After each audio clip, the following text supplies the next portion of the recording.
Hi this is Priya welcome to 666 news. ఓ గర్భిణి అవస్థలు గిరిజనం గతి ఇంతేనా? అల్లూరి సీతారామరాజు జిల్లా రంపచోడవరం నియోజకవర్గం అడ్డతీగల మండలం పింజిరికొండ గ్రామానికి దారి. ఆ గర్భిణి ప్రసవానికి హాస్పిటల్కి దారేది? ఓ స్త్రీమూర్తి బిడ్డకు జన్మనివ్వడం ఆమెకు మరో పునర్జన్మ.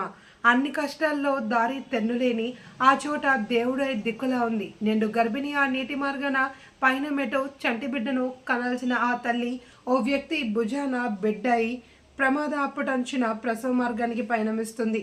స్వాతంత్రం వచ్చి ఇన్నేళ్ళు అయినా గిరిజనం మాత్రం జడిసే పనిలోనే మగ్గుతున్నారు.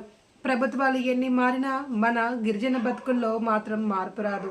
అల్లూరి సీతారామరాజు జిల్లా అడ్డతీగల మండలం పింజరకొండ గ్రామంలో వెలుగుల మెరిజ్యోతి అనే ఆమె ఎల్లవరం PHలో నార్మల్ డెలివరీ చేసుకుని తిరిగి ఆమె గ్రామమైన పింజరకొండకి వెళ్తున్న సమయంలో అరచేతిలో ప్రాణాలు పెట్టుకుని వాగు దాటడం జరిగింది. ఆ గ్రామానికి సరైన రహదారి లేకపోవడం వల్ల గ్రామస్తులు ఇబ్బంది పడుతున్నాము అని ప్రభుత్వం మరియు అధికారులు స్పందించి మాకు వంతెన ఏర్పాటు చేయాలి అని గ్రామస్తులు కోరుకుంటున్నారు.